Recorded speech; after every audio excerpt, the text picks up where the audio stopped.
L-awtoritajiet tas-saħħa ħabbru li bejn il-ħamis u l-ġimgħa nstabu 79 każ ġdid ta' COVID-19.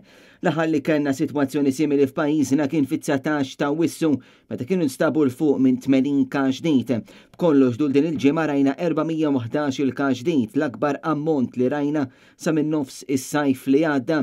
Intant l-ewwel grafika li ġiet ippubblikata mill-Ministeru tas-Saħħa kienet indikat mod żbaljat li kien hemm żieda fl-imwiet iżda ftit minuti wara l-grafika tal-gvern inbidlet u allura l-ammont ta' mwiet kaġun tal-virus baqa' dak ta' 462. Bħalissa hemm 13 persuna l-isptar jirċievu l-kura l-COVID-19 bi 3 jinsabu fit-taqsima tal-kura intensiva.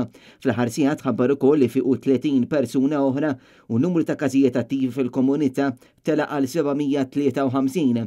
Sissa ingħataw il fuq minn 87,800 booster tal-vaċċin.